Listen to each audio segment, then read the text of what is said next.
بسم الله الذي لا يضر مع اسمه شيء في الأرض ولا في السماء وهو السميع العليم. إن الحمد لله نحمده ونستعينه ونستغفره ونعوذ بالله من شرور أنفسنا ومن سيئات أعمالنا. من يهده الله فلا مضل له ومن يضلل فلا هادي له. واشهد ان لا اله الا الله وحده لا شريك له واشهد ان محمدا عبده ورسوله.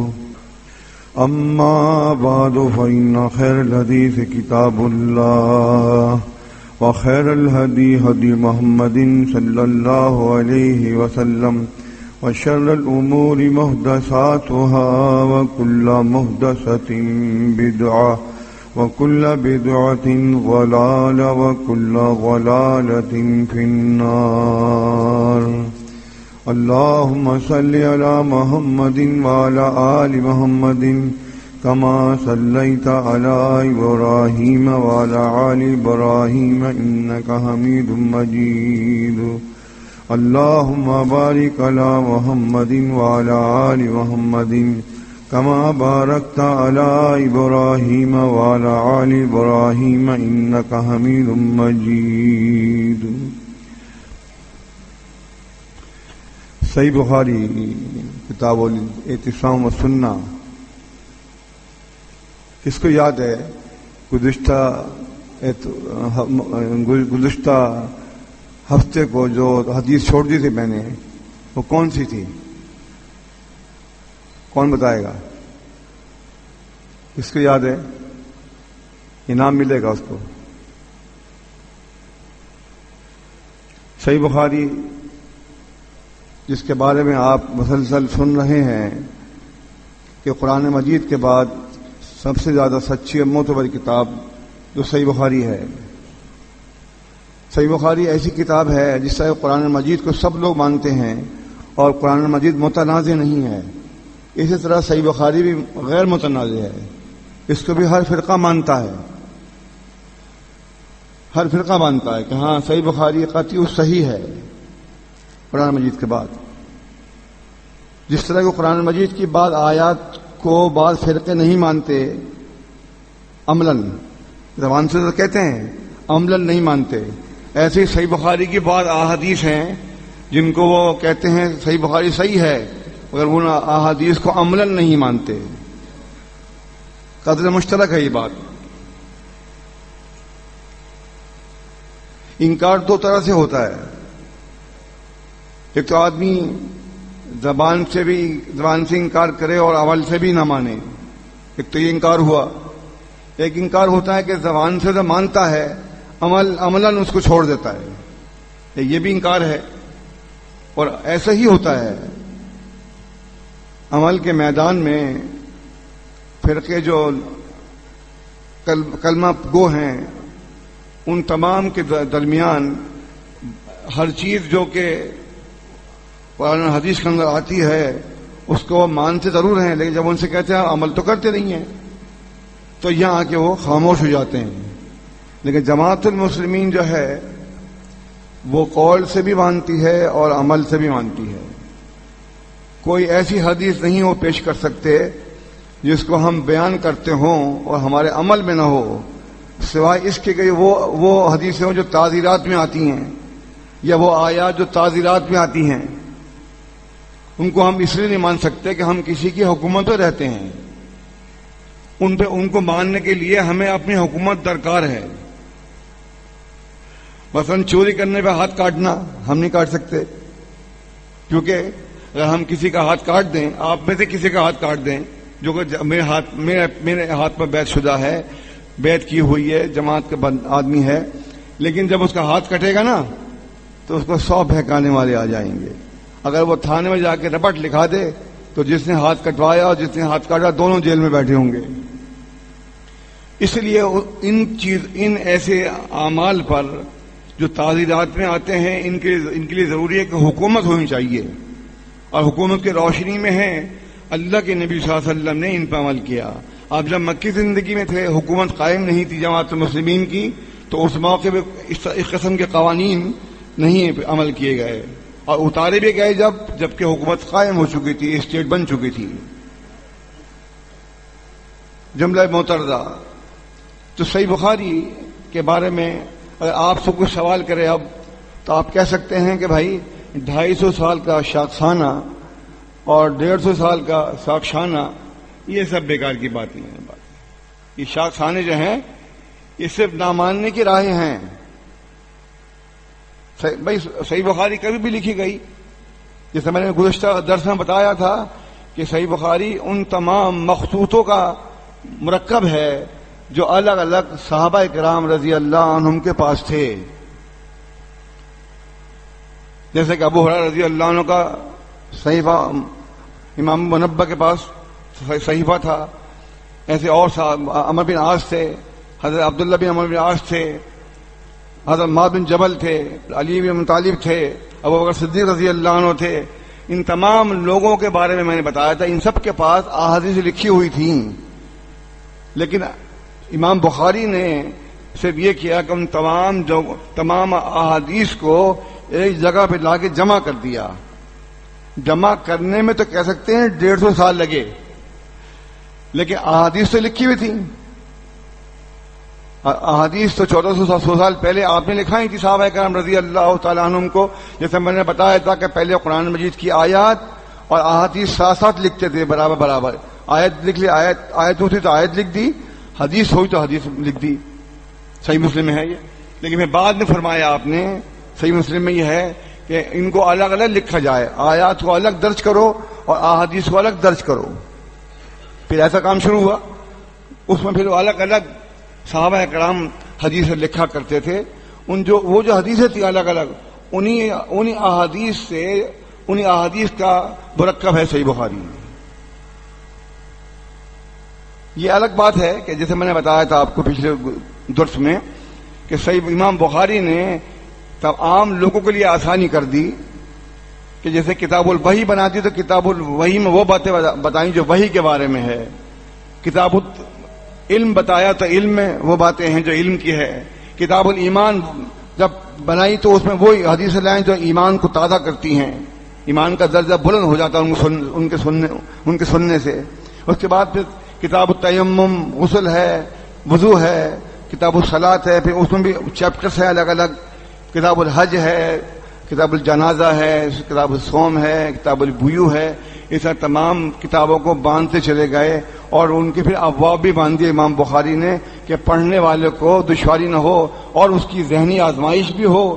جب وہ باب پڑھے تو اس کو معلوم ہو جائے کہ اس باب کے نیچے کون سی حدیثیں آئیں گی، اس باب کے ذیل میں کون سی حدیثیں ہو سکتی ہیں. تو یہ تمام ایسی چیزیں ہیں جو امام بخاری نے نمبر لیا، اور ان کے بعد سب نے ہی ان کی پیروی کرتے ہوئے، ان کی تقلید کرتے ہوئے اس کام کو کیا، انجام دیا.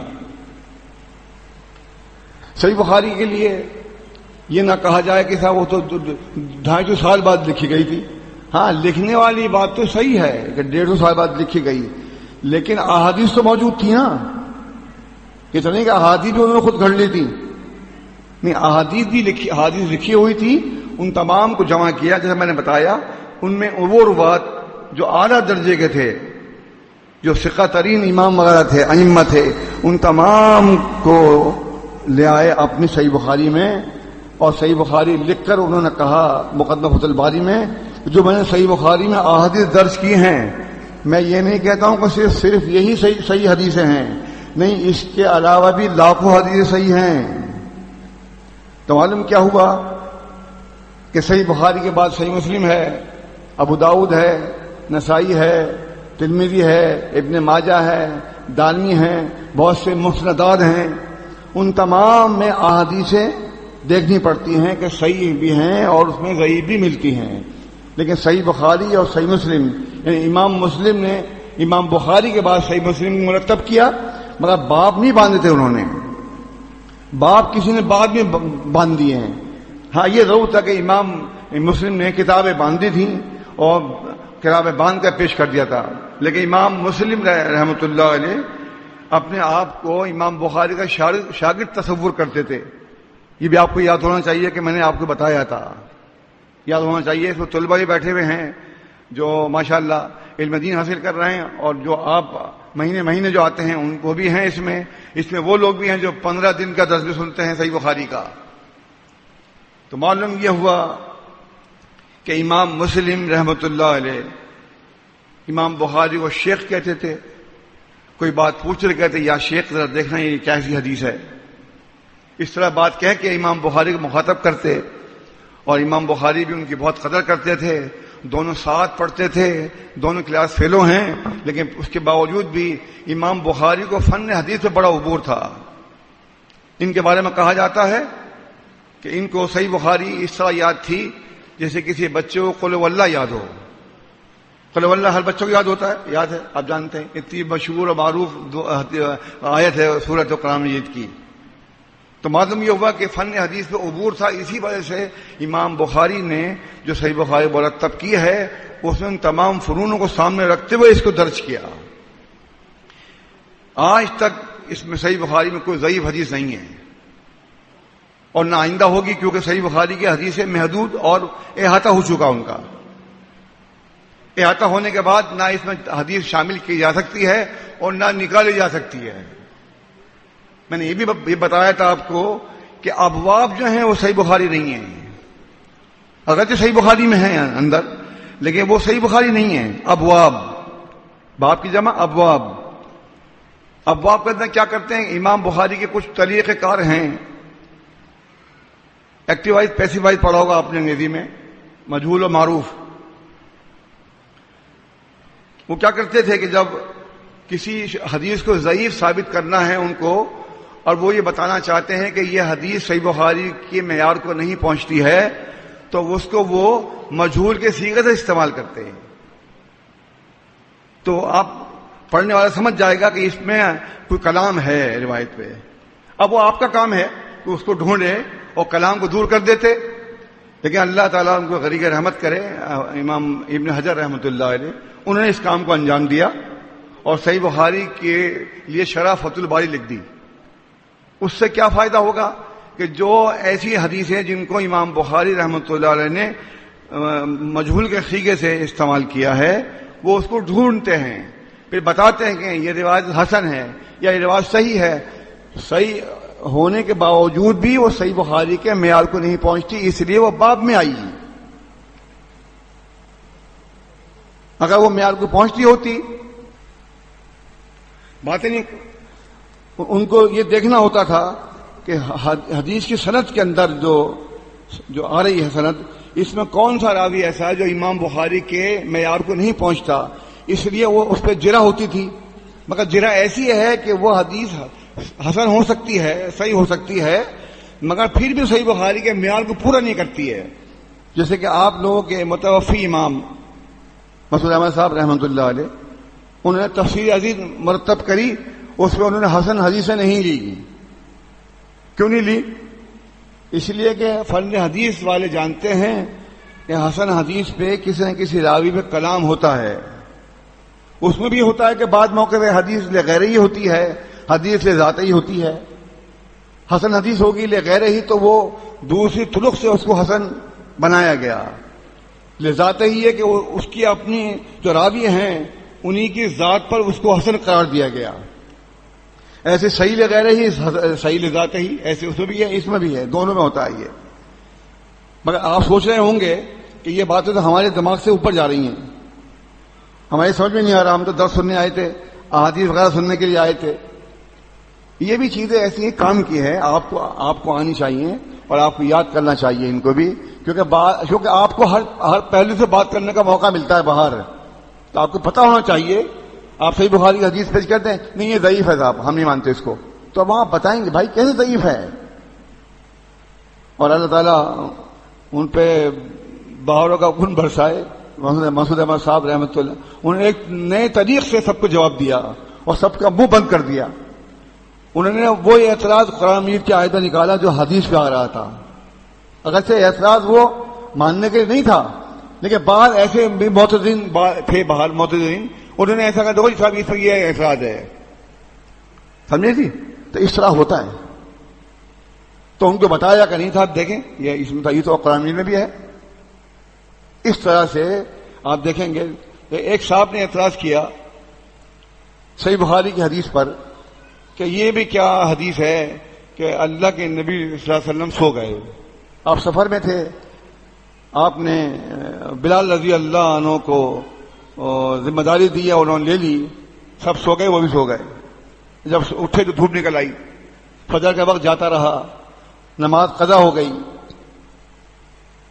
جب آپ کو دھوپ لگی تپش تو آپ اٹھے اور کہا کہ یا بلال تمہاری بات، تمہارا عہد کہاں گیا؟ تم نے مجھ سے عہد کیا تھا. انہوں نے کہا اللہ کے نبی صلی اللہ علیہ وسلم جس چیز نے آپ کو سلایا وہ اس نے مجھے میں سلا دیا. وہ کہتے ہیں کہ یہ حدیث صحیح نہیں ہے، اس لیے کہ اس میں نبی علیہ الصلوۃ والسلام کی شان پہ حرف آتا ہے کہ یہ بھی نبی کہتے کہ نماز رہ گئی اور سو گئے. میں نے کہا بھائی بات یہ ہے کہ ایک فطرتی چیز ہے یہ، اور نبی علیہ الصلوۃ والسلام انسان تھے، ان سے اس قسم کی بات اگر ہو بھی گئی ہے تو وہ ہمارے لیے آسانی ہے، آئندہ آنے والے جو لوگ ہیں ان کے لیے آسانی ہے. آپ یوں کیوں سوچتے؟ وہ نہیں مان رہے تھے. تو میں نے ان کو ایک آیت پیش کری، اسا آدم فغوا، اسا آدم ربہ فغوا، آدم نے اللہ کی رب کی نافرمانی کی اور گمراہ ہو گئے. میں نے قرآن مجید کی آیت تو کیا کہیں گے آپ؟ یہاں تو آدم علیہ السلام کو نافرمان قرار دیا گیا اور راستہ بھٹک گئے، گمراہ ہو گئے. کیا کہیں گے اب؟ آیت کو نکال دیں؟ چپ نہیں، میں سوچوں گا. میں یہاں کی سوچتے ہیں آپ، صحیح بخاری کی حدیث تو سوچتے نہیں ہیں اور آیات تو سوچیں گے آپ. یہ ناانصافی ہے. میں نے کہا ہے انصاف کریں اور ابھی جواب دیں مجھے آپ. اسی طرح مسعود احمد صاحب رحمۃ اللہ علیہ بہت ذہین آدمی تھے، بلکہ ایک قسم کے مجدد تھے. وہ جو ابو داؤد کی اور احمد کی صحیح حدیث ہے کہ ہر 100 سال کے بعد تقریباً اللہ تعالیٰ کے ایک ایسا آدمی بھیجتا ہے جو دین کو اثر نو زندہ کر کے چلا جاتا ہے. ان میں شمار ہوتا ہے ان کا مسعود احمد صاحب رحمۃ اللہ. آپ جانتے کہ تمام جگہ پہ فرقے تھے، کہیں جماعت مسلمین کا نام لینے والا نہیں تھا. ہمیں تو نہیں پتا، ہمارے علم میں کہیں کچھ دکھائی نہیں دیا. انہوں نے آ کے جماعت کو زندہ کیا اور بڑی مشکلیں جھیلیں، بڑی پریشانیاں اٹھائیں. جو لوگ جماعت کے شروع کے ساتھی ہیں وہ جانتے ہیں اس بات کو، وہ سمجھتے ہیں کہ ہاں واقعی بہت دشواریاں اٹھائی ہیں، اور پھر اس کے بعد اللہ نے باہر دی. کہ آپ سب بیٹھے ہیں، یہ سب انہی کا مرہون منت ہے مسعود احمد صاحب رحمۃ اللہ علیہ. اس طریقے سے اب یہ چیز جو زندہ ہو چکی ہے، وہ دین جو اب وہ احیا ہو چکا ہے، اس کے لیے انشاءاللہ اب خاطر خواہ آپ کو زیادہ کوشش کی ضرورت نہیں ہے، کیونکہ تقریباً کتابیں بھی لکھی ہوئی ہیں، جوابات دیے گئے ہیں. آپ کو کہیں مسئلہ پیش آتا تو آپ تفہیم اسلام دے سکتے ہیں، برہان المسلمین دے سکتے ہیں، اور کوئی ایک سوالات ہے تو اس کے ویسے جوابات دلوا سکتے ہیں. الحمدللہ ہر معاملے میں جماعت کا معاملہ جو ہے دینی لحاظ سے ٹھیک چل رہا ہے. فتنے آتے رہتے ہیں اور فتنے چلتے رہتے ہیں، یہ تو آپ پتہ دور ہی فتنوں کا ہے. کیا سمجھے آپ؟ 4 آدمی جاتے ہیں 8 آ جاتے ہیں، 50 جاتے ہیں 100 آ جاتے ہیں، 100 جاتے ہیں 1000 آ جاتے ہیں. یہ چلتا رہتا ہے. تو صحیح بخاری پر جو چوٹ کی جاتی ہے، صحیح بخاری پر جو اعتراضات کیے جاتے ہیں، وہ محض اعتراضات ہیں اور اصل میں وہ حقیقتاً کچھ بھی نہیں ہے. تو یہ بات یاد رکھیے کہ صحابہ اکرام سے احادیث منتقل ہوئی تابعین پر، تابعین سے منتقل ہوئی تابعین پر، اور تابعین سے منتقل ہوئی محدثین پر، اور محدثین نے الحمدللہ کتابیں لکھ ڈالیں. جو فرمایا تھا اللہ کے نبی صلی اللہ علیہ وسلم، صحیح بخاری صحیح مسلم میں ہے کہ موجود والے جو لوگ حاضر ہیں، موجود ہیں، ان کے مقابلے میں جو حاضر نہیں ہیں وہ زیادہ محفوظ کرنے والے ہوتے ہیں. وہ مثال محدثین کی ہے کہ انہوں نے کتابیں لکھ ڈالی اور ہر چیز پر بحث کی ہے. کوئی سنت اگر چھوٹ گئی ہے تو چھوڑا نہیں ہے ان کو، انہوں نے اس پہ کتابیں لکھ ڈالی. مطلب جیسا ہاتھ باندھنا ہے رکوع کے بعد، اگر یہ سنت تھی تو کب چھوٹی؟ اس پہ کتابیں کیوں نہیں لکھی گئی؟ محدثین نے اس پہ اعتراض کیوں نہیں کیا؟ نہیں، ایسا نہیں بات. سکتات چھوڑ دیے گئے تھے، سکتات باقاعدہ کتابیں لکھی گئیں اور محدثین نے اس پہ باب باندھے کتابیں لکھی اور اس کے باقاعدہ اس کی وضاحتیں کری. جزء الحدیث یا جزء القراءت جو ہیں وہ کتابیں امام بخاری امام بیہقی نے لکھی. تو مطلب بتانے کا یہ ہے کہ اب جو ہے صحیح بخاری جو ہے وہ الحمدللہ قطعی و صحیح ہے، یہ انہی احادیث سے مرتب کی گئی ہے جو احادیث صحابہ اکرام کے پاس تھیں، اور صحابہ اکرام سے تابعین نے لی، تابعین سے تبع تابعین، اور پھر محدثین سے لے تھے۔ آج ہمارے ہاتھ میں صحیح بخاری اور حدیث کا ذخیرہ موجود ہے۔ تو حدیث چل رہی تھی، جابر بن عبداللہ رضی اللہ عنہما کہتے ہیں کہ جاءت ملائکۃ الی النبی صلی اللہ علیہ وسلم، چند فرشتے نبی صلی اللہ علیہ وسلم کے پاس آئے، وہ ہوا نائم، اور آپ سو رہے تھے۔ وقال بعضهم انه قائم، بعض نے کہا کہ یہ سو رہے ہیں۔ وقال بعضهم ان العین نائمۃ والقلب یقظان، بعض فرشتوں نے کہا کہ ان کی آنکھ سوتی ہے اور دل جاگ رہا ہے۔ ترمذی کی صحیح حدیث ہے، اللہ کے نبی صلی اللہ علیہ وسلم فرماتے ہیں کہ انبیاء کے دل جاگتے رہتے ہیں اور ان کی آنکھیں سوتی ہیں۔ یہی وجہ ہے کہ اللہ کے نبی صلی اللہ علیہ وسلم کا وضو نہیں ٹوٹتا تھا، کیونکہ دل غافل نہیں ہے، دل نہیں سویا ہے، دل جاگ رہا ہے، آنکھیں بند ہیں۔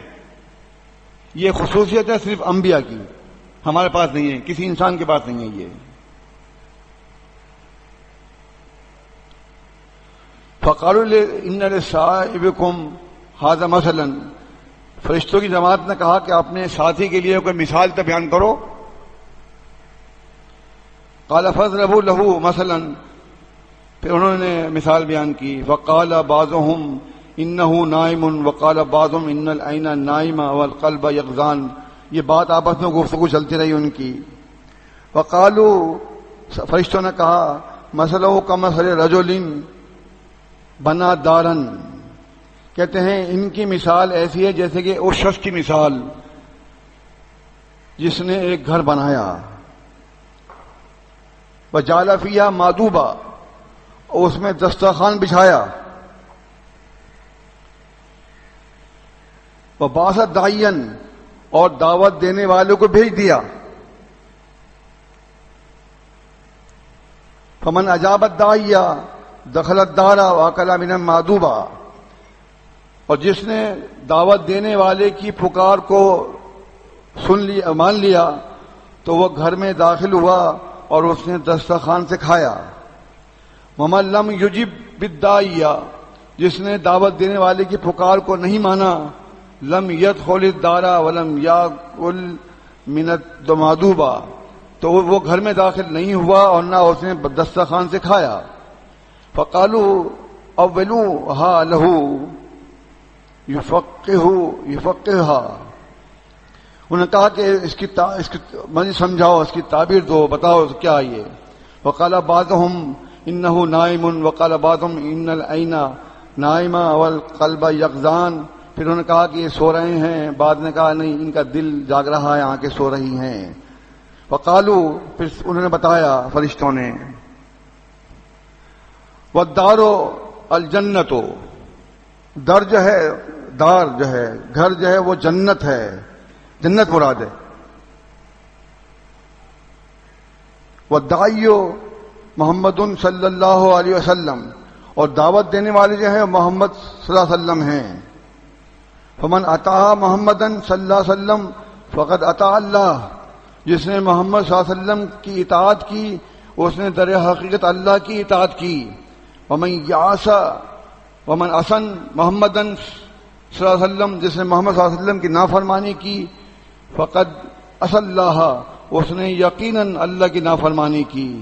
محمد صلی اللہ علیہ وسلم فرق بین الناس، انہوں نے کہا کہ محمد صلی اللہ علیہ وسلم جو ہیں لوگوں کے درمیان فرق کرنے والے ہیں۔ کیا سمجھے آپ؟ جو محمد کو مانتا ہے وہ جنتی ہے، جو محمد کو نہیں مانتا ہے وہ دوزخی ہے۔ یعنی محمد جو ہیں وہ فرق بین الناس ہیں، سمجھ گئے نا؟ تو یہ آپ کی عظمت کی آپ کا ثبوت ہے، اللہ کے نبی صلی اللہ علیہ وسلم کی فضیلت ہے اس کے اندر کہ آپ نے اسلام کی دعوت دی، اور دعوت دے کر دنیا کو منور کر دیا. جیسے ابھی آپ سن رہے تھے کہ اللہ کے نبی صلی اللہ علیہ وسلم کے بارے میں کہ ان کی عزت کرو، ان کی تعظیم کرو.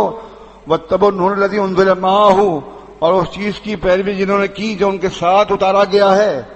اولئک، یہی لوگ فلاح پانے والے ہیں، ہدایت یافتہ ہیں.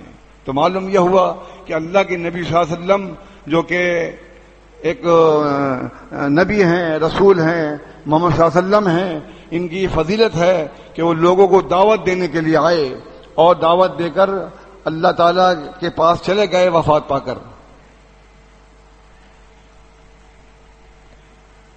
حذیفہ رضی اللہ عنہ کہتے ہیں قال یا معاشر القراء استقیموا فقد سبقکم سبقا بعیدا. انہوں نے کہا کہ اے قاریوں کی جماعت، حافظوں کی جماعت، استقامت اختیار کرو.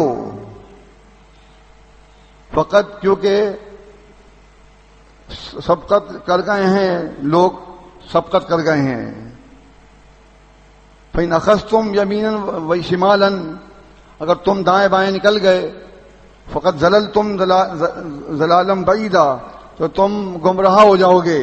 ایک وقت ایسا آیا تھا کہ یمن میں جنگ ہو رہی تھی اور حافظ حضرات وہاں پر جنگ میں لڑ رہے تھے. یہ نہیں کہ جو قرہ حضرات ہیں، حافظ حضرات ہیں، وہ گھر میں بیٹھ جائیں. نہیں، ان کے ہاتھ میں بھی تلوار ہوتی تھی، وہ بھی اللہ کے راستے میں نکلتے تھے اور جنگ کرتے تھے.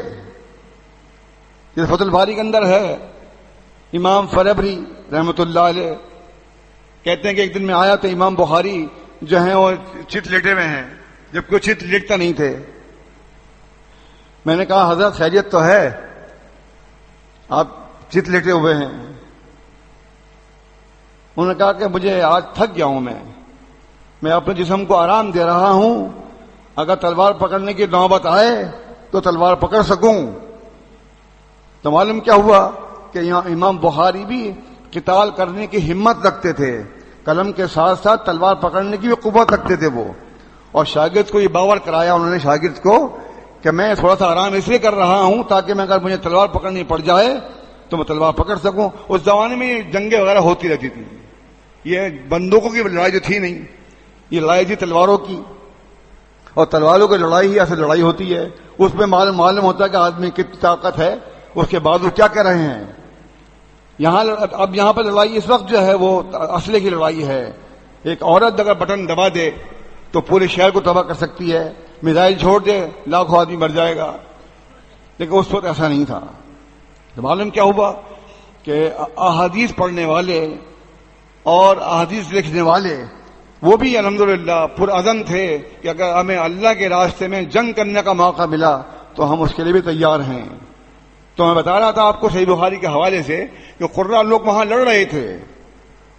تو حضرت عمر بن خطاب رضی اللہ تعالیٰ عنہ تھوڑے بے چین ہو گئے. یہ واقعہ ہے اللہ کے نبی صلی اللہ علیہ وسلم کی وفات کے بعد کا. انہوں نے کہا کہ یہ خلیفۃ المسلمین، جمن میں جنگ ہو رہی ہے، ایسا نہ ہو کہ قرآن مجید ضائع ہو جائے. قرآن مجید جو ہے وہ قرآن مجید یاد کرنے والے لوگ تو وہاں لڑ رہے ہیں، اللہ نہ خواستہ وہ قتل ہو گئے تو کیا ہوگا. آپ ایسا کریں کہ قرآن مجید کو لکھ لیں. ابو بکر صدیق رضی اللہ عنہ نے کہا کہ نہیں، یہ بدعت ہے، میں اسے لکھوں گا نہیں. انہوں نے کہا کہ یا خلیفۃ المسلمین یہ بدعت نہیں ہے، یہ بدعت نہیں ہے، لکھا ہوا تو اب بھی ہے. ان کا مطلب تھا کہ یکجا کر لیا جائے. قرآن مجید جو تھا وہ ہڈیوں پر، چمڑے پر، پتھروں پر اس طرح آیات لکھی ہوئی تھیں، اور جن کو قرآن مجید حفظ تھا ان سے اگر نقل کریں گے تو وہ جیسے ان کے پاس ہے وہ ہمیں بتاتے رہیں گے، ہم لکھ لیں گے. تو ان کا مطلب یہ تھا عمر بن خطاب کا کہ کسی بھی حافظ کو یہاں سے بلا کر قرآن مجید کو دیکھا جائے اور اس کو لکھ لیا جائے. ایسا نہ ہو کہ قرآن کا کوئی حصہ ہی ضائع ہو جائے. لیکن خلیفۃ المسلمین ابو بکر صدیق رضی اللہ عنہ مان نہیں رہے تھے، مگر وہ کہتے رہے کہ نہیں، خلیفۃ المسلمین یہ بدعت نہیں ہے، بدعت نہیں ہے. پھر ان کی سمجھ میں آیا کہ ہاں چلو ٹھیک ہے، میں ایسا کر لیتا ہوں، صحیح ہے. پھر انہوں نے بلایا حضرت ثابت بن قیس رضی اللہ عنہ کو، وہ بھی حافظ قرآن تھے. ان سے کہا کہ آپ ایسا کریں. انہوں نے کہا نہیں یہ تو بدعت ہے, ہم نہیں کریں گے یہ کام. مطلب کیا کہ وہ بھی اس چیز کو بدعت سمجھ رہے تھے, لیکن جب ان کو بھی سمجھایا گیا, بتایا گیا, تو وہ مان گئے.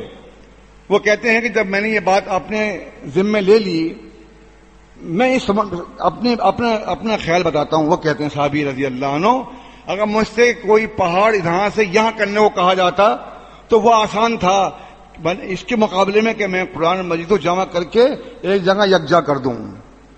مگر میں نے پھر کوشش کی تو قرآن مجید کو ایک جگہ پر لا کے جمع کر دیا. انہوں نے صرف 3 آیات رہ گئی تھیں جو ایک انصاری صحابی رضی اللہ عنہ کے پاس مل گئیں. اس طرح قرآن مجید کو ابو بکر صدیق رضی اللہ عنہ کے دور کے اندر اس طرح اس کو باندھ کے رکھ دیا کہ ہاں قرآن مجید محفوظ ہے, ضائع نہیں ہو سکتا. اب اگر وہاں جنگ میں کوئی حافظ مر جاتے ہیں یا شہید ہو جاتے ہیں اللہ کے راستے میں تو اللہ بادشاہ کوئی بات نہیں ہے. تو یہ ہم تو ان لوگوں کی پیروکار ہیں. دیکھیے آپ, ترقی جو ہے وہ جنگ میں مضمر ہے, اللہ کے راستے میں اعلاء کلمت الحق کو بلند کرنے میں مضمر ہے. اگر ہم جب بھی اللہ تعالیٰ کے کلموں کو بلند کرنے نکلیں گے تو ترقی ہمارے قدم چھومیں گی. مگر بات وہی ہے کہ ابھی ہم کہاں جا کے یکجا ہوں, کہاں جا کے اپنے اسٹیٹ بنائیں, یہ ساری باتیں ابھی سوال طلب ہیں. جب وہ حضرت ابو بکر صدیق رضی اللہ عنہ فوت ہو گئے تو نسخہ آ گیا حضرت عمر کے پاس. جب عمر رضی اللہ تعالیٰ عنہ شہید ہو گئے تو وہ نسخہ تھا حضرت حفصہ رضی اللہ عنہ کے پاس, زوجہ مطہرہ. جب عثمان بن عفان رضی اللہ عنہ خلیفۃ المسلمین بنے تو انہوں نے پھر وہ نسخہ ان سے منگوایا حفصہ رضی اللہ عنہ سے, اور اس نسخہ پھر باقاعدہ پیپر پر اس کو لکھوایا اور قرآن مجید کو اس طرح لکھ کر اور قریشوں کو پڑھا کر اس کو صدقائی نسخہ قرار دیا. اور جو کیا نام ہے حفصہ رضی اللہ عنہ کا نسخہ تھا اس کو جلا دیا. یہ سب صحیح بخاری میں ہے. اب یہاں معلوم ہوا کہ حضرت عثمان بن عفان رضی اللہ عنہ نے یہ کام کیا کہ قرآن مجید کو پیپر پر لکھوا کر اور اس کو رکھ دیا. وہ شہید ہو گئے. آپ دیکھیں گے کہ عمر بن خطاب شہید ہوئے, عثمان بن عفان شہید ہوئے, علی ابن ابی طالب شہید ہوئے, حسن رضی اللہ عنہ شہید ہوئے. شہادتیں بہت لی ہیں. اتنے اچھے اچھے لوگوں کو لوگوں نے شہید کر دیا, تو ہم آپ کیا چیزیں بتائیے. ایسے اچھے لوگوں کو جو جنتی یقیناً ان کو مار دیا, شہید کر دیا, پانی بند کر دیا. بہت سے واقعات آپ کو دیکھیں گے تو آپ کے رونگٹے کھڑے ہو جائیں گے. علی رضی اللہ تعالیٰ جو خلیفہ بنے تو انہوں نے کیا کام کیا کہ وہ ان پہ زیر زبر پیش لگوا دیے تاکہ اجمی لوگوں کے لیے پڑھنے کا فائدہ ہو. اجمی لوگ عربی تو پڑھ لیں گے, آپ کو اہل زبان ہیں, مگر جو عربی نہیں ہیں, اجمی لوگ ہیں, وہ کیسے پڑھیں گے؟ تو انہوں نے اس پہ زیر زبر پیش لگائے, مگر پورے قرآن پہ نہیں لگا سکے تھے. جو باقی حصہ رہ گیا تھا تو حجاج بن یوسف جو گورنر تھا اس نے باقی کام کو پورا کیا. اس طرح قرآن مجید فرقان حمید کو مرتب کر کے اور زیر زبر پیش لگا کر پیپر پر لکھ کے رکھا گیا. بتائیے ایسا تو یہاں بھی ہو سکتا ہے. کہنے والے کہہ سکتے ہیں کہ صاحب یہ بھی کیا نبی تھے آپ کے کہ آپ کو قرآن مجید اللہ نے پورا یکجا کر کے نہیں دیا, آپ کی وفات کے بعد یہ تمام کام کیے گئے ہیں. ٹھیک ہے, اعتراض تو کہیں بھی آپ کر دیں, مگر اعتراض کی حقیقت دیکھیں کیا ہے. اعتراض جو ہے حقیقت صحیح ہے یا ایسے ہی بس اعتراض کر دیا گیا ہے؟ ایسی بات نہیں ہے. لہذا قرآن مجید الحمدللہ ہمارے پاس محفوظ ہے, اور اس کے ساتھ احادیث کا کام جو ہے وہ محدثین نے کر ڈالا. جو میں آپ کے سامنے ابھی حدیث بیان کر رہا ہوں, یہ اتنی مستند ہیں کہ ہر راوی اپنے راوی سے ملاقات کیے ہوئے ہے اور اس نے ایک کے سامنے دوسرے کے سامنے املا کیا ہے. تو بات چل رہی تھی حذیفہ رضی اللہ تعالی عنہ کی کہ انہوں نے کہا کہ یہ اے قرہ حضرات, استقامت اختیار کرو سبقاً بعیداً, کہ لوگ جا کے بیٹھ گئے ہیں جو بیٹھ گئے ہیں. اس کے بھی ترجمہ ہو سکتا ہے.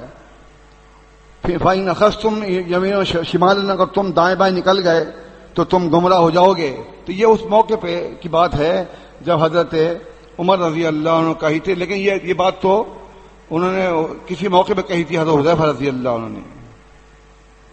ابو موسیٰ اشعری رضی اللہ عنہ بیان کرتے ہیں یعنی نبی صلی اللہ علیہ وسلم قال انما مثلی و مثل ما بعثنی اللہ بہ کمثل رجل اتی قوما، کہتے ہیں اللہ کے نبی صلی اللہ علیہ وسلم فرماتے ہیں میری مثال اور مثال اس چیز کی جس کو دے کر مجھے اللہ نے بھیجا ہے، جیسے مثال اس شخص کی جو کسی قوم کے پاس آیا وہ چیز لے کر، جو اللہ نے چیز دی کسی آدمی کو یعنی اللہ کے نبی صلی اللہ علیہ وسلم کو، وہ چیز لے کے قوم کے پاس آئے، یعنی دین اسلام، ہدایت حق. وقال یا قومی انی رأیت الجیسا بعینی، اس نے آ کر کہا کہ اے میری قوم میں نے اپنی آنکھوں سے لشکر دیکھا ہے، وانی انا نذیر عریان، اور میں تمہیں کھلا ڈرانے والا ہوں، سمجھ جاؤ، فنجا، تو نجات پالو. مطلب کیا کہ کسی کی جا کر جب بتایا ہو تو ان کو وہاں سے بھاگ جانا چاہیے، ہٹ جانا چاہیے اس جگہ سے. مطلب یہ تھا کہ میں نے دیکھا ہے کہ دشمن تم پہ حملہ کرنے والا ہے اور تمہیں میں واضح بتا رہا ہوں، ڈرا رہا ہوں، یہاں سے اپنے آپ کو بچا لو. فَأَتَعَهُ طَائِفَةٌ مَكَانَهُ مِنْ قَوْمِهِ، تو ان کی قوم میں سے کچھ لوگوں نے ان کی بات مانی.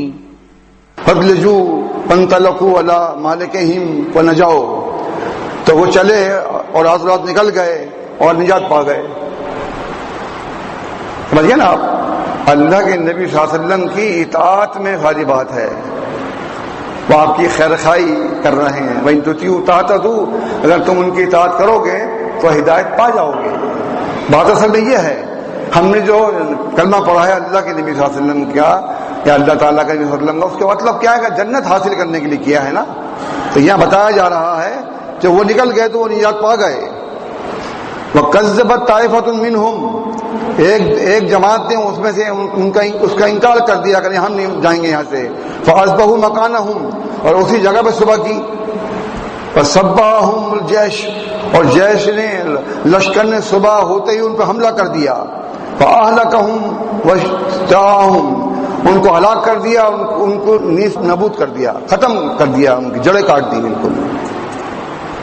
فَذَلِكَ مَثَلُ مَنْ أَطَاعَنِي، تو یہ اسی کی مثال ہے جس نے میری اطاعت کی. وَاتَّبَعَ مَا جِئْتُ بِهِ، اور پیروی کی اس چیز کی جو میں لے کر آیا ہوں.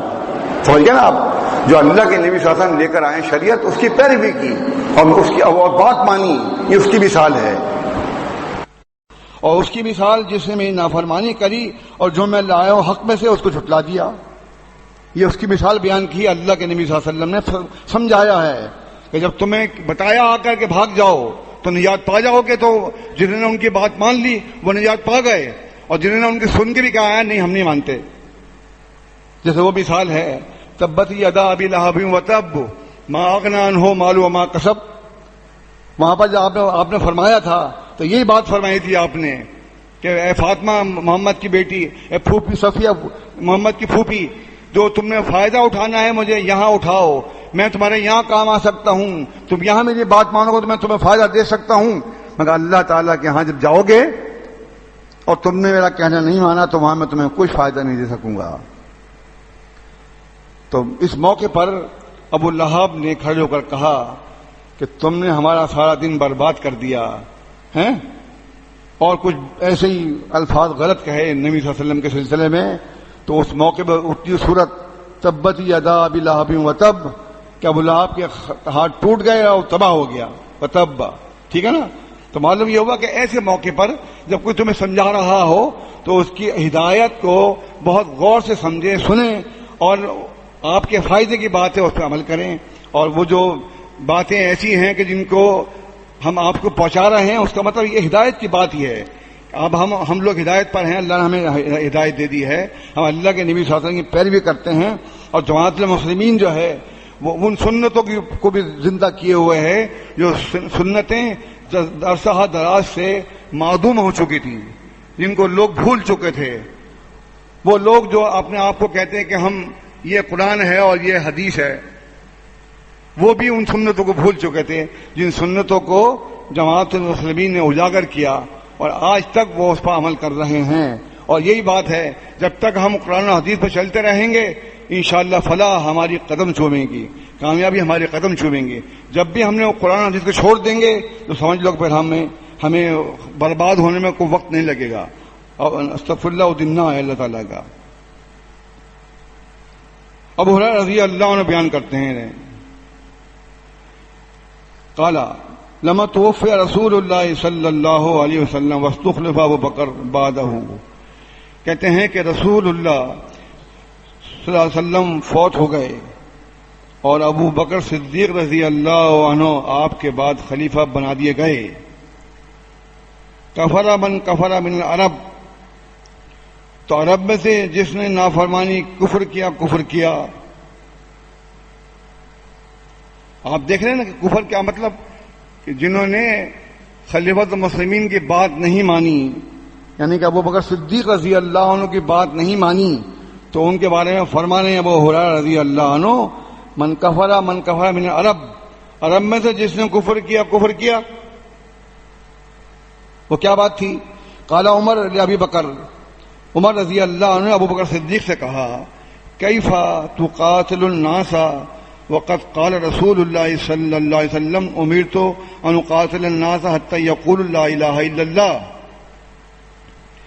آپ ان لوگوں سے کیسے جنگ کر سکتے ہیں ابو بکر جن کے بارے میں رسول اللہ صلی اللہ علیہ وسلم فرمایا ہے کہ مجھے حکم دیا گیا ہے کہ میں ان لوگوں سے اس وقت تک جنگ کروں یہاں تک کہ وہ لا الہ الا اللہ کہہ دیں۔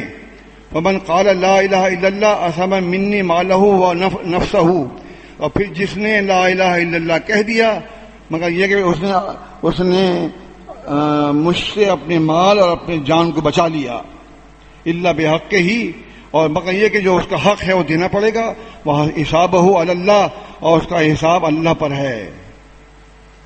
مطلب یہ ہے کہنے کا، آگے آ رہا ہے سن لیجئے۔ وقال، ابو بکر صدیق رضی اللہ عنہ نے کہا، واللہ لا اقاتلن من فرق بین الصلاۃ والزکاۃ، انہوں نے کہا کہ اللہ کی قسم اے عمر، میں ان لوگوں سے ضرور جنگ کروں گا جو نماز میں اور زکوٰۃ میں تفریق کر رہے ہیں، جو نماز تو پڑھیں گے اور زکوٰۃ نہیں دیں گے، میں ان سے جنگ کروں گا ضرور۔ مطلب کیا ہے کہ اقیموا الصلاۃ وآتوا الزکاۃ، اقیموا الصلاۃ وآتوا الزکاۃ، قرآن مجید بھرا ہوا ہے۔ اب دیکھیں قرآن مجید میں بھرا ہوا ہے جملہ، یہ نماز قائم کرو زکوٰۃ دو، نماز قائم۔ ان لوگوں نے زکوٰۃ دینے سے انکار کر دیا اور کہا کہ محمد صلی اللہ علیہ وسلم فوت ہو گئے، زکوٰۃ ان کو دیتے تھے اب نہیں دیں گے۔ بات یہاں سے چلی۔ جب انہوں نے یہ بات کہی تو ابو خلیفۃ المسلمین ابو بکر صدیق رضی اللہ عنہ نے کہا کہ میں ان سے جنگ کروں گا۔ جب یہ بات کہی تو عمر بن خطاب آڑے آئے، انہوں نے کہا کہ آپ جنگ ان سے کیسے کر سکتے ہیں، وہ سب کلمہ گو ہیں، کلمہ گو سے کیسے جنگ کر سکتے ہیں آپ؟ اور خود فرمایا اللہ کے نبی صلی اللہ علیہ وسلم نے کہ جس نے کلمہ پڑھ لیا اس نے مجھ سے اپنے جان کو مال کو بچا لیا۔ یہ بات چل رہی ہے۔ فإن الزکاۃ حق المال، اور زکوٰۃ جو ہے وہ مال کا حق ہے، میں ان سے لوں گا۔ واللہ لو منعونی اقالا کانوا یردونہ الی رسول اللہ صلی اللہ علیہ وسلم لقاتلتہم علی منعہ، انہوں نے کہا کہ اللہ کی قسم اگر مجھے انہوں نے وہ رسی نہیں دی جو وہ اللہ کے رسول صلی اللہ علیہ وسلم کو دیا کرتے تھے، میں ان کے نہ دینے پر ان سے جنگ کروں گا، رسی۔ وقال عمر کہتے ہیں رضی اللہ عنہ، واللہ ما هو الا ان رأيت الله قد شرح صدره ابی بکر للقتال فعرفت انه الحق، کہتے ہیں کہ اللہ کی قسم وہ اس وقت نہیں تھے ابو بکر، مگر میں دیکھ رہا تھا جیسے کہ اللہ تعالیٰ کوئی چیز ان کو بتا رہا ہے، اللہ تعالیٰ کوئی چیز دے رہا ہے ان کو، وہ بھول رہے ہیں۔ ابو بکر کا سینہ جو ہے وہ کھل چکا تھا قتال کے لیے، اور میں سمجھ گیا کہ ابو بکر حق پر ہیں، نہ حق نہیں ہے۔ حالانکہ یہ بڑی ہمت کی بات تھی، یہ یہاں پر کسی ایسے موقع پر جو کلمہ پڑھنے والے لوگ ہوں ان سے تلوار لے کے جنگ کرنا نہایت ہی مشکل کام تھا، مگر انہوں نے ایک ایسی بات کا انکار کیا جو اس سے بھی واضح ہے کیا سمجھے آپ؟ قرآن مجید بھرا ہوا ہے کہ وہ صلاۃ و آتو الزکاۃ، جو آدمی نماز پڑھے گا زکوٰۃ نہیں دے گا تو یہ تفریق ہے، یہ اس کو ہم نہیں مانیں گے، اس کو ہم لڑیں گے، اس سے زکوٰۃ وصول کریں گے۔ ابو یعلا میں ہے،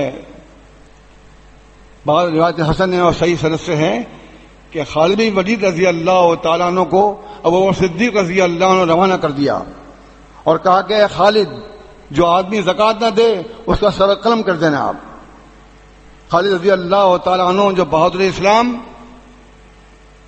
کیا سمجھے آپ، بہت بہادر تھے۔ زمین پہ کوئی کسی کا ماں کا لال ایسا نہیں تھا جو ان کو زیر کر دیتا۔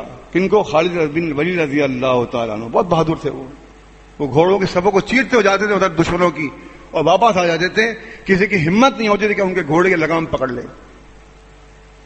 وہ گئے اور جنہوں نے نہیں دیا ان کو مار ڈالا، قتل کر دیا ان کو۔ جب یہ خبر پھیلی اور انہوں نے بتا دیا کہ ہم نے اتنے لوگ قتل کر دیے ہیں زکوٰۃ نہ دینے والوں کو، تو پھر ہوش آیا جو زکوٰۃ نہ دینے والے بیٹھے تھے، پھر انہوں نے رجوع کیا اور مان گئے کہ ٹھیک ہے ہم زکوٰۃ دیں گے۔ انہوں نے کہا یہ حق المال دینا پڑے گا، یہ نہیں کہ نبی صلی اللہ علیہ وسلم چلے گئے تو وہ زکوٰۃ کا معاملہ ختم ہو گیا، نہیں، وہ تو قیامت تک کے لیے ہے، تا حیات قیامت تک چلتا رہے گا معاملہ، عالمگیر یہ قانون ہے۔ بہرحال قال ابن بکیر و عبداللہ لیث اناقن و اساہو، اناقن بھی ہے بکری کا بچہ، اگر بکری کا بچہ بھی وہ دیتے تھے اللہ کے نبی صلی اللہ علیہ وسلم کو، مجھے نہیں دیں گے تو میں اس کے نہ دینے پر ان سے جنگ کروں گا۔ عبداللہ ابن عباس رضی اللہ عنہ بیان کرتے ہیں،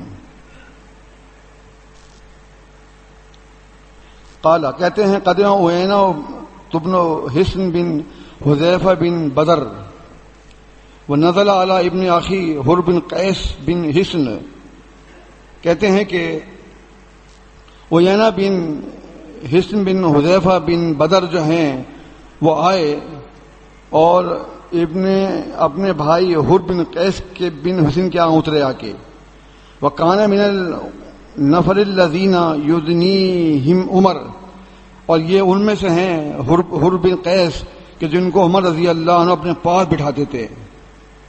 وکان القراء اصحاب مجلس عمر و مشاورتہ، کہتے ہیں کہ قراء لوگ جو ہیں، حافظ لوگ جو ہیں، قرآن مجید کو پڑھنے والے لوگ جو ہیں، وہ عمر بن خطاب کے مجلس میں ہوا کرتے تھے اور ان سے مشورہ لیتے تھے۔ وہ کہولن اور کانو اور شبانن، اور ایسے لوگ بھی ہوتے تھے جو ادھیڑ عمر کے لوگ، نوجوان جسے کہتے ہیں آپ، 30 سال 35 سال 25 سال، اس قسم کے لوگ بھی وہ اپنے قریب بٹھاتے تھے، ان سے مشورہ لینا، ان سے معلومات کرنا، عمر رضی اللہ تعالیٰ عنہ۔ وقال اوینا تو لابن اخی، یا ابن اخی هل لك وجه عند هذا الامیر فاستاذن لی علیہ، انہوں نے اپنے بھائی کے بیٹے سے کہا اے میرے بھتیجے، کیا تمہاری کوئی سنوائی ہے اس امیر کے پاس تاکہ تم میرے لیے اجازت دے دو ان کے پاس جانے کے لیے؟ قال فاستاذنوا لك علیہ، تو انہوں نے کہا کہ میں اجازت طلب کروں گا تمہارے لیے۔ قال ابن عباس رضی اللہ عنہ کہتے ہیں فاستاذن لاوینا تھا، تو پھر انہوں نے اوینا کے لیے اجازت طلب کی عمر بن خطاب رضی اللہ عنہ سے۔ فلما دخل، جب وہ داخل ہوا ابن اوینا، فقال، اس نے کہا یا ابن الخطاب، اس نے کہا اے خطاب کے بیٹے، واللہ ما توتی جزلا،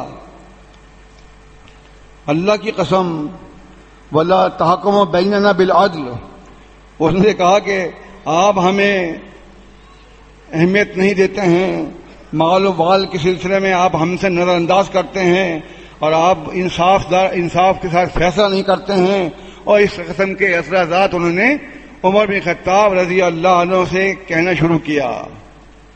وغضب عمر بن خطاب رضی اللہ عنہ غصہ آ گیا، غصہ آنا تھا، غلط بات کی تھی انہوں نے، غلط کہہ رہے تھے کہ وہ ناانصاف ہیں۔ کون؟ عمر بن خطاب رضی اللہ عنہ، اور مال وغیرہ کے سلسلے میں ہمیں اہمیت نہیں دیتے ہیں، اپنے کو دے دیتے ہیں، اپنے خاندان والوں کو نواز دیتے ہیں، یہ ہے احمد وغیرہ میں صحیح سند سے۔ وغضب عمر غصہ آیا، حتی ہم بان یقع بہ، یہاں تک کہ انہوں نے ارادہ کیا کہ اس کو ماریں، اس کے اوپر واقع ہو جائیں. قال الحر، حر نے کہا، حر بن قیس نے، یا امیر المومنین ان اللہ تعالی قال لنبیہ صلی اللہ علیہ وسلم، اے امیر المومنین، اللہ تعالیٰ اپنے نبی سے فرماتا ہے، خذ العفو وامر بالعرف واعرض عن الجاہلین، اے رسول درگزر کا شیبہ اختیار کیجئے، معروف بات کا حکم دیجئے اور جاہلوں سے اعراض کیجئے. وَإِنَّ هَذَا مِنَ الْجَاهِلِينَ، اور یہ آدمی جو ہے جاہلین میں سے ہے. فواللہ ما جاوزها عمر حين تلاها علیہ آیا، کہتے ہیں اللہ کی قسم جب ان کے سامنے یہ آیت تلاوت کی حر بن قیس نے، عمر بن خطاب رضی اللہ عنہ کا ہاتھ وہیں رک گیا، آگے نہیں بڑھا.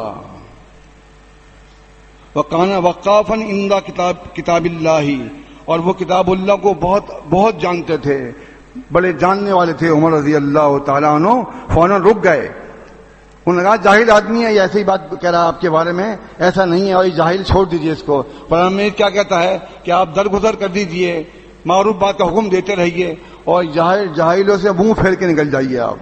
اس طرح سے انہوں نے آیت پڑھ کے ان کو امیر المومنین کو سمجھایا، کیونکہ وہ بھی عالم تھے. میں نے بتایا نا آپ کو، ان کے پاس قرہ اور حفاظ قسم کے لوگ پاس بیٹھتے تھے. کبھی کوئی غلطی ہو گئی تو فوراً آیت پڑھ دیتے تھے وہ، تو آدمی سمجھ میں آ جائے ہاں مجھ سے غلطی ہو گئی یا مجھے غصہ زیادہ آ گیا ہے. حدثنا عبداللہ بن مسلمہ عن مالک عن ہشام بن عروہ عن فاطمہ بنت منذر عن اسماء بنت ابی بکر رضی اللہ عنہما انہا قالت، یہ روایت جو ہے یعنی کہ اسماء رضی اللہ عنہ کی دلہن جو ہیں وہ فاطمہ ہیں، ان کے شوہر جو ہیں وہ ہشام ہیں، یعنی کہ بالکل گھر کی سند ہے. معلوم ہو رہا ہے کہ اس زمانے میں اسماء رضی اللہ عنہ کے جو عروہ ہیں وہ بھی، جن کی سگی خالہ عائشہ صدیقہ ہیں، وہ بھی ان کے شاگرد تھے. ہشام جو ہیں عروہ کے بیٹے ہیں، وہ بھی ماشاءاللہ عالم دین ہیں. ان کی بیوی جو فاطمہ آئی ہیں وہ بھی عالم دین ہیں. اس طرح سے ہمیں دیکھنا چاہیے کہ جس علم کو فوقیت ہے وہ قرآن و حدیث کا علم ہے. اسکول پڑھا لینے سے یہ تو صحیح ہے کہ آپ تھوڑی بہت دنیا اچھی کریں گے، لیکن دنیا آپ کے لیے مقدر ہے. احمد کی حدیث ہے، وہ آپ کے پیچھے بھاگتی ہے. آپ کے کام کوشش کرنا ہے، کوشش کرنے میں دنیا آپ کو ملے گی. لیکن ہم کیا کرتے ہیں، اپنے تمام بچوں کو اسکول کے لیے ضرور پڑھانا فرض سمجھتے ہیں. بچہ نہیں پڑھتا تو کہتے ہیں کیا ہوگا ہے، کمائی تنخواہ بہت تھوڑی سی ہے، بچہ اسکول نہیں پڑھ پاتا ہے اور وغیرہ وغیرہ. اور چاہتی بھی کیا کہ اسکول بھی ہائی فائی ہو ہیں، جہاں انگریزی بولی جاتی ہو،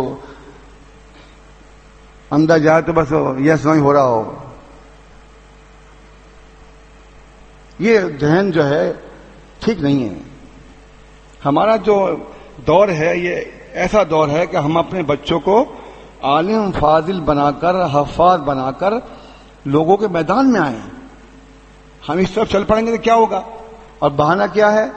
ہم بچوں کو پڑھا لکھا کر کہیں جائیں گے تو کیسے بات کریں گے؟ امیر محترم جاتے ہیں، ان کو انگریزی آتی نہیں ہے، ان کا کام کیسے چلتا ہے؟ لو جی امیر محترم پہ اعتراض کر دیا. ارے بھائی، نبی علیہ الصلوۃ والسلام کون سی انگریزی یا دوسری زبانیں پڑھے ہوئے تھے؟ ان کا کام نہیں چلا کیا؟ ان سے بڑا کون تھا؟ جو کوئی ایسا آتا جو زبان نہیں جانتا تھا، آپ بیچ میں بٹھاتے مترجم کو ہیں اور اس کا ترجمہ کرا کے آپ سمجھ لیتے ساری بات، زبان جو ہے. ہرقل بادشاہ روم، اس نے کیا کیا؟ اس ترجمہ کرنے والے بیچ میں بٹھایا، اتنا بڑا بادشاہ، سونے چاندی کا مالک بیچ میں بٹھایا اس نے. اور حضرت سفیان رضی اللہ عنہ گئے تھے وہاں پر، ان سے وہ ترجمہ ہوتا رہا، بات چلتی رہی. تو یہ چیزیں نہیں ہے ایسا. اگر آپ اپنے بچوں کو فرض کریں، آپ چلے اسکول پڑھاتے ہیں، کبھی آپ نے سوچا کہ اپنے بچوں کو ہم عالم بنائیں، حافظ قرآن بنائیں؟ امیر صاحب چیخ کے بچارے آواز بیٹھ گئی، ہم سنتے نہیں ہیں، کان پہ جھونی رنگتی. آپ چپ بیٹھے ہوئے. بھائی آپ چلو انصاف کریں تو دونوں کو برابر کر لیں. اگر آپ کا بچہ 5 جماعتیں پڑھ گیا ہے تو چلو 5 جماعتیں یہاں بھی تو پڑھائے نا عربی کی. پھر تو آپ مطمئن ہیں چلو نہیں ہم عربی پڑھانا ہے. بھائی کیسی بات نہیں ہے. اس سے کیا ہوگا کہ آپ کی بنیاد اس آگے آگے کھوکھلی ہو جائے گی. بچوں کو عالم بنانا ضروری ہے. اب دیکھو سندھ کے کتنے سارے بچے ہیں, سب چھوٹے چھوٹے بچے ہیں, 10-12 سال 10-12 سال 10-12 سال کے بچے ہیں. وہ کون سی مائیں جنہوں نے بھیج دیا اٹھا کے؟ اب دیکھیے نا, کراچی والے تو شاہی لوگ ہیں, بادشاہی لوگ ہیں, وہ تو مرکز میں رہتے ہیں, ان کو تو کسی قسم کی پکڑ ہی نہیں ہے.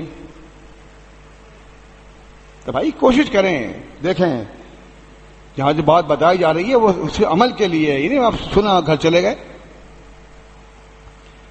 تو اسما بنت ابی بکر رضی اللہ عنہ کے دونوں بیٹے, ان کا بیٹا ان کی بہو سب عالم ہیں گھر کے اندر, اور سند میں ان کا نام آ رہا ہے. تو مطلب یہ کہ وہ حدیثیں بیان کر رہے ہیں. انہا قالت, وہ کہتی ہیں, اتیت عائشہ حین خسفت الشمس والناس قیام وہی قائمہ تصلی, میں آئی عائشہ صدیقہ طاہرہ رضی اللہ عنہ کے پاس, چاند میں گرہن لگا, لوگ نماز پڑھ رہے تھے, وہ بھی نماز پڑھ رہی تھیں. فقلت, تو میں نے کہا, ما للناس, میں نے کہا لوگوں کو کیا ہوا اس وقت نماز پڑھ رہے ہیں غیر وقت پر, وقت کی نماز تو نہیں ہے یہ. فاشارت بیدہا نحو السماء, انہوں نے پھر اپنے ہاتھ سے اشارہ کیا کہ اوپر دیکھو آسمان کی طرف. وقالت سبحان اللہ, انہوں نے کہا سبحان اللہ. فقلت, تو آیا, میں نے کہا کوئی نشانی ہے کیا؟ قالت براسہا انعام, انہوں نے سر سے بتایا کہ ہاں نشانی ہے. فلما انصرف رسول اللہ صلی اللہ علیہ وسلم حمد اللہ و اثنا علیہ, یہاں وہ بات رہ گئی جو صحیح مسلم میں ہے کہ اسما رضی اللہ عنہ نماز پڑھنے کھڑی ہو گئی. صحیح بخاری میں بھی ہے واقعہ, یہ صحیح مسلم میں بھی ہے. نماز اتنی لمبی کہ لوگوں کو غشی آ گئی.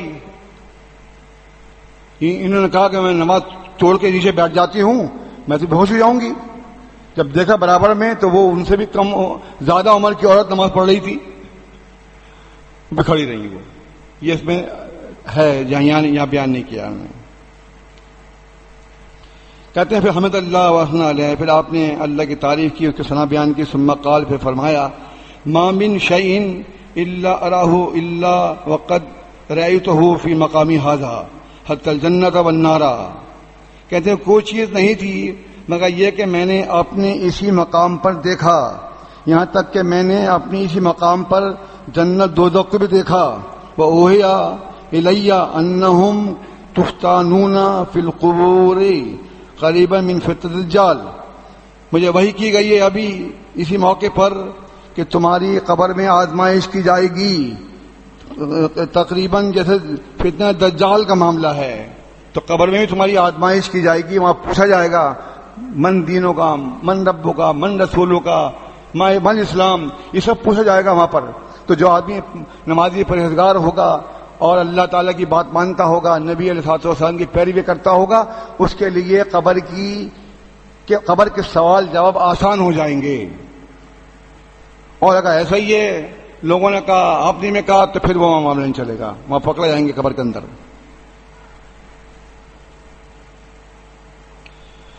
اما المومن اب المسلم, آپ فرماتے ہیں رہا مومن یا مسلم, لا ادری ای ذالک قالت اسماء, میں نہیں جانتی کہ اسماء رضی اللہ عنہ نے کیا بیان کیا ہے. یہ دیانتداری ہے حدیث کے الفاظوں کی, کہ جو بات بیان کی ہے اگر وہاں شک ہے تو دونوں باتیں بیان کی ہے. فاطمہ جو ان کی بہو ہیں, اسماء رضی اللہ عنہ کی بہو ہے نا, وہ کہہ رہی ہیں مجھے یاد نہیں ہے کہ وہ یہ بات کہی تھی یا یہ بات کہی تھی, تو دونوں بات بیان کر دی نا. اس کا مطلب یہ کہ صحابہ اکرام نے اور بعد میں تابعین نے اور تبع تابعین محدثین نے الفاظوں کی بھی حفاظت کی ہے. فیقول, وہ کہے گا مومن مسلم, محمد جانا بالبینات فاجبنا وآمنا, کہتے ہیں کہ جب دکھایا, جب قبر میں جب بٹھائیں گے جا کے مردے ان کو, مسلم کو مومن کو کھڑا کر بٹھائیں گے نا اس کو دکھائیں گے اللہ کے نبی صلی اللہ علیہ وسلم کو، ان کو دیکھو کون ہے یہ، اگرچہ ہم نے نہیں دیکھا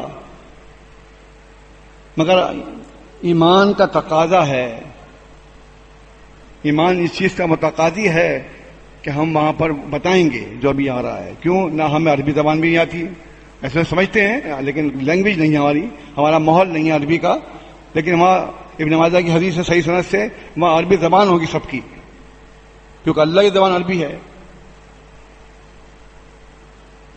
انہوں نے کہا یہ محمد صلی اللہ علیہ وسلم ہیں، یہ ہمارے پاس کھلے دلائل لے کر آئے، فَأَجَبْنَاهُ ہم نے ان کی بات کو مان لیا، وَآمَنَّا اور ایمان لے آئے.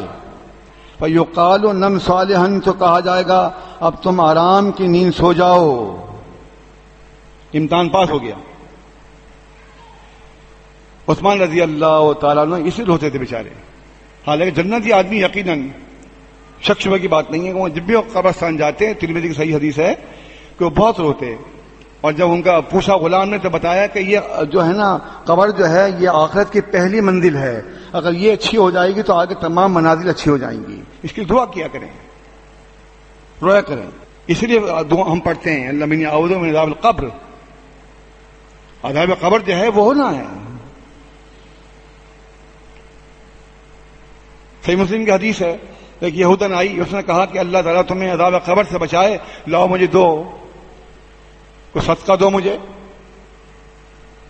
اس زمانے میں یہ حالت تھی یہودیوں کی کہ بھیک مانگتے پھرتے تھے.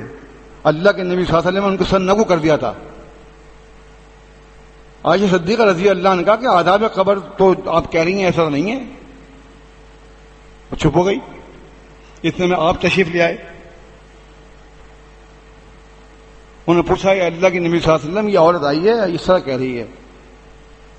آپ نے فرمایا کہاں، میں سمجھتا ایسا ہوتا نہیں ہوگا. اتنی بات کہی، اتنے میں وہی اترنے لگی آپ کو اوپر، اور وہی نے بتایا کہ اے رسول بالکل عذاب قبر حق ہے، ہوگا. فرمایا اللہ کے نبی صلی اللہ علیہ وسلم نے کہ عائشہ ہاں عذاب قبر حق ہے. تو اس طرح سے معلوم ہوا کہ عذاب قبر سے بچنے کے لیے اندھیری کوٹری میں جب آپ جائیں گے تو وہاں پہ اچھے اعمال کی ضرورت ہے، کیونکہ فرمایا اللہ کے نبی صلی اللہ علیہ وسلم نے کہ میری نماز کی برکت سے اللہ تعالیٰ اندھیری قبریں روشن کر دیتا ہے. اب تو فوت ہو گئے، اب ہماری نماز تو پڑھانے سے رہے، اب تو یہ کہ ہم ان کی پیروی کریں گے، ان کی بات مانیں گے، ان کے پیچھے چلیں گے تو انشاءاللہ ضرور ہمیں اللہ تعالیٰ قبر روشن کر دے گا ہماری. فَأَمَّا الْمُنَافِقُ أَوِ الْمُرْتَابُ، رہا منافق اور مرتاب نے شک کرنے والا. لا ادری ای ذالک قالت اسماء، نہیں میں نہیں جانتی کہ اسماء رضی اللہ نے کون سے الفاظ کہتے، منافق کہا تھا یا مرتاب کہا تھا. فیقول وہ کہتے ہیں لا ادری میں نہیں جانتی، سمعت الناس میں نہیں جانتا، سمعت الناس یقولون شیئا فقلتہ. منافق اور مرتاب یہ کہے گا میں نہیں جانتا کہ یہ کون ہیں. جب منافق کو اور مرتاب کو اللہ کے نبی صلی اللہ علیہ وسلم دکھائے جائیں گے تو وہ کہے گا دیکھ کر ان کو میں نہیں جانتا. لوگ کہتے تھے کہ یہ نبی صلی اللہ علیہ وسلم ہے، میں نے بھی کہا کہ یہ نبی صلی اللہ علیہ وسلم ہے. لوگوں کو کہنے پہ کہہ دیا، کہہ تو دیا نا اس نے، لیکن پھر بھی کام چلے گا نہیں. یہ حدیث ختم ہے. تو معلوم یہ ہوا کہ اللہ کے نبی صلی اللہ علیہ وسلم جو ہیں وہ بہت عظمت والے ہیں. ان کی عظمت اور ان کی تعریف میں قرآن مجید بھرا ہوا ہے، احادیث بھری ہوئی ہیں، ٹھیک ہے نا. لیکن وہ سب بات وہی ہے کہ ہمیں بہت ہی دلی صدمہ ہے کہ ہمارے نبی علیہ الصلوۃ والسلام کوئی کچھ کہے، لیکن بات وہی ہے، ہم وہی کہیں گے جس پہ اللہ تعالیٰ راضی ہو جائے اور ہماری بات اللہ تک پہنچ جائے، اور وہ ان کو سزائیں دیں جو علی نبی صلی اللہ علیہ وسلم کو یعنی کہ ان کے لیے غلط الفاظ استعمال کر رہے ہیں یا اور مختلف قسم کے خاکے وغیرہ بناتے ہیں. حالانکہ یہ عرصہ کئی سال سے چل رہا ہے معاملہ، پہلے بھی ہوا تھا ابھی پھر ہو گیا، یہ چلتے رہیں گے معاملے. میں نے بنیادی بات بتائی آپ کو، جب ہم ایک ہوتے نا ایک پلیٹ فارم پر، پھر کسی کی مجال نہیں تھی کہ ہمارے نبی کو کوئی برا کہتا. اب کہہ رہا ہے کوئی تو اس کے لیے اللہ سے اس پر بد دعا کریں اس آدمی پر، تاکہ اللہ تعالیٰ اس کو پکڑ لے اور اس کا کام تمام ہو جائے. استغفر اللہ استغفر اللہ.